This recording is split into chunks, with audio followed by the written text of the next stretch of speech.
Merci à vous et je voudrais, tout en vous disant à vous tous bonjour, saluer et remercier les différents intervenants avec qui, je tiens à dire d'emblée à cette audience, nous travaillons régulièrement.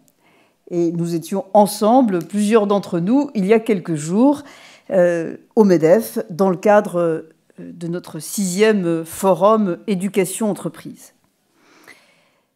Quelques mots, quelques anecdotes, quelques réflexions. Peut-être certaines anecdotes un peu personnelles.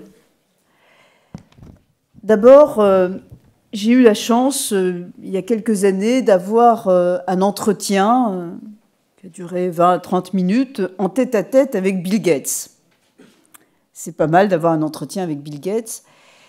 Et c'était peu de temps après les émeutes terribles que nous avions connues et qui avaient enflammé nos banlieues et marqué beaucoup les esprits à l'étranger. Il y avait des images, souvenez-vous, qui étaient diffusées en boucle sur CNN. Et on s'est beaucoup interrogés tous à ce moment-là sur des questions d'insertion, sur des questions d'éducation. Et Bill Gates avait vu tout cela et il m'avait dit « Ce que je ne comprends pas dans ce qui vous arrive, vous, en France, c'est pourquoi vous ne faites pas tout ce qu'il faut pour que vos universités, qui ont un immense potentiel, aient plus de moyens, plus de ressources, plus de possibilités. » Merci. Et cette idée, j'y adhérais totalement, à un point tel que, quand quelques années plus tard, le président Nicolas Sarkozy a commencé à réfléchir à l'idée d'un grand emprunt pour forcer, accélérer tous les processus d'innovation et d'investissement et pour entraîner la France vraiment vers l'avenir, je pense que le MEDEF a peut-être été la première institution à dire, et au président de la République à l'époque, et tout de suite après, aux deux responsables de la commission de réflexion sur le grand emprunt, qui étaient les deux anciens premiers ministres, Michel Rocard et Alain Juppé. Je pense donc que nous avons été les premiers à dire il faut que dans le cadre du grand emprunt, il y ait des ressources pour les universités. Et c'est comme ça qu'ainsi a été déclenché tout un mouvement, je crois, tout à fait favorable à l'université. Ces témoignages, ces anecdotes vous montrent à quel point nous, entrepreneurs aujourd'hui, nous considérons que le lien, la relation, l'interconnexion entre l'entreprise, l'université, l'entrepreneur, l'universitaire, avec au centre, au cœur, l'étudiant et le chercheur, c'est essentiel pour nous. Nous en sommes convaincus, et nous en sommes convaincus avec enthousiasme. Et alors, je dois vous raconter une autre anecdote, si vous me le permettez, qui est beaucoup plus personnelle, qui est que... alors, certains connaissent un tout petit peu cette part de mon histoire personnelle. Je l'ai même racontée de manière particulière il y a quelques jours, mais il se trouve que dans ma famille, il y a beaucoup plus de personnes issues de l'enseignement que de personnes issues du monde de l'entreprise. Je suis vraiment issue d'une tradition qui traverse beaucoup de familles françaises, avec une grand-mère qui était institutrice, un arrière-grand-père qui était professeur des universités, une arrière-grand-mère qui était principale de collège, ce qui était assez rare à l'époque, etc. Et puis beaucoup de tantes, d'oncles, profs. Et alors, il y a deux choses très drôles dans cette histoire familiale qui m'ont marquée et qui font, je crois, que j'ai vraiment poussé le MEDEF à s'engager complètement dans cette relation entre l'école, l'université et l'entreprise. C'est que mon grand-père paternel avait donc des parents enseignants. Mais lui, il était franchement mauvais à l'école, ce qui désespérait ses parents.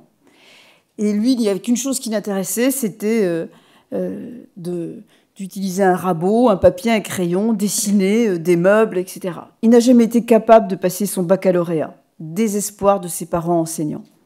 Pire, figurez-vous qu'il a progressivement décidé d'être entrepreneur.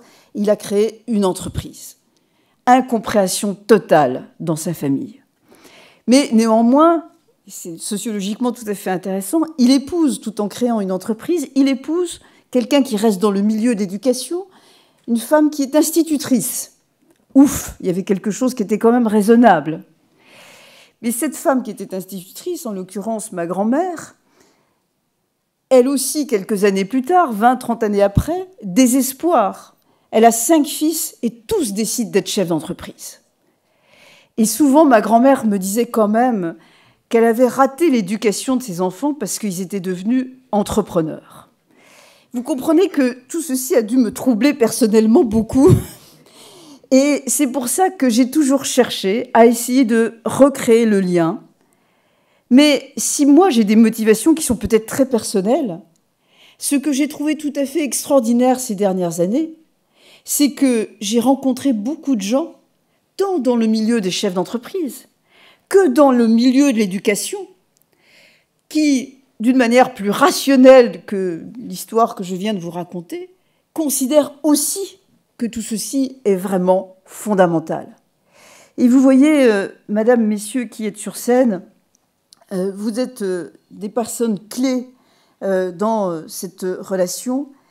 Et quand je vois, Madame Bonafou, votre titre très important dans la hiérarchie, vous êtes la directrice générale pour l'enseignement supérieur. Ce qui me réjouit, c'est que vous êtes également directrice générale pour l'insertion professionnelle. C'est que le lien entre les deux est désormais établi.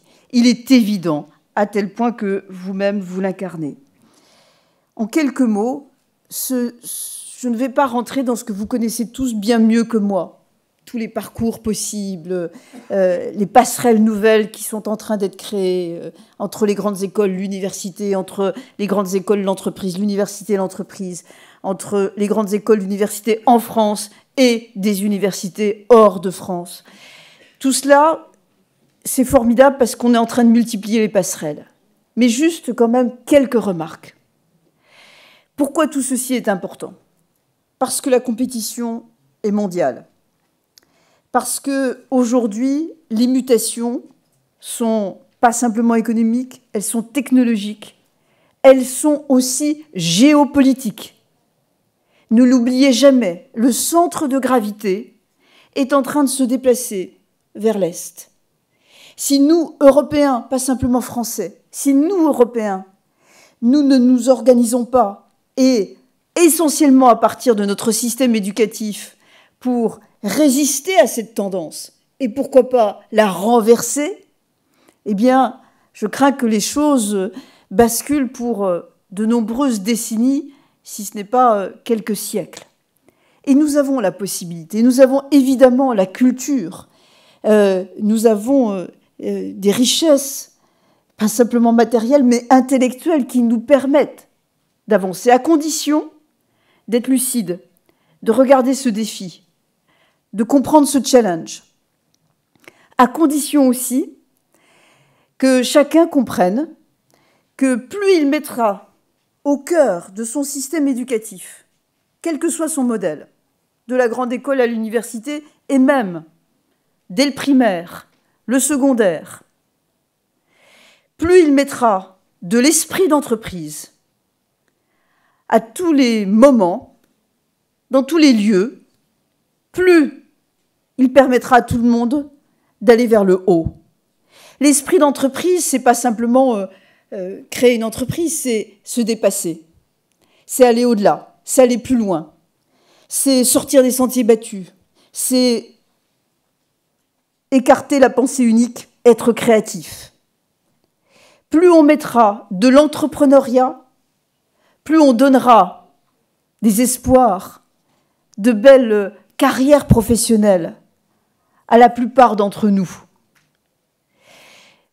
il ne s'agit pas simplement de se dire l'insertion professionnelle, c'est formidable pour trouver un emploi. Personnellement, je trouve l'expression un peu triste, trouver un emploi. Non.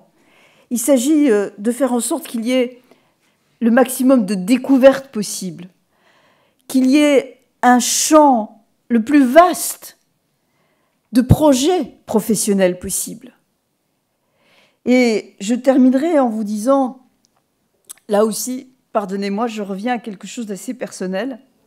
Figurez-vous que moi, la fille d'entrepreneur, j'étais plutôt partie dans l'histoire de la tradition familiale et j'étais doctorante.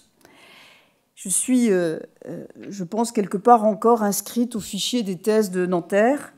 Peut-être qu'il doit y avoir une trace quelque part. En voilà, allez, s'il vous plaît, vous me direz, en doctorat d'État de sciences politiques. J'ose pas vous dire le sujet. Je vais vous le dire, parce que c'est incroyable. Le sujet, c'était les lobbies patronaux. C'est dingue, hein? L'histoire, quand même, fait des boucles assez étranges. Et donc, j'étais en thèse de doctorat de sciences politiques. Et puis, il y a eu un moment, même si je me passionnais intellectuellement vraiment pour ce sujet, il y a eu un moment où les circonstances ont fait que j'ai basculé et je suis entrée dans une entreprise en tant que salariée. Et là, j'ai compris que l'entreprise, c'était aussi une aventure humaine extraordinaire. C'est un esprit d'équipe, c'est des moments d'émotion, c'est des moments de désespoir, c'est des moments glorieux, c'est des moments joyeux. Et donc, je me suis passionnée pour l'entreprise et j'ai retrouvé une autre partie de ma vie familiale. Mais finalement, j'étais dans une logique de doctorante. Et ce qui m'attriste aujourd'hui, c'est à quel point, vous l'avez évoqué tout à l'heure, en France, nous sous-estimions ce modèle du PhD, ce modèle du doctorat qui ouvre à beaucoup plus de portes que ce qu'on pourrait croire. Donc je souhaite que nous puissions avancer encore plus significativement dans cette logique. Pour terminer, je vous dirais que nous souhaitons passer quelques messages, notamment à la ministre, je ne sais pas si elle est là. Nous avons beaucoup échangé dans le cadre de la préparation de la loi qui va être bientôt discutée. Je pense qu'il faut qu'on se dise quand même 2 ou 3 choses. Tout ce qui permettrait de rendre l'ensemble du système plus lisible serait utile pour tout le monde, à mon avis, du côté étudiant comme du côté des entrepreneurs qui cherchent à recruter ou des DRH. Deuxièmement, il faut, comme je l'ai dit, faire en sorte que l'innovation et l'entrepreneuriat soient plus systématiquement offerts comme formation, quelle que soit l'université, quelle que soit la faculté dans laquelle on se trouve.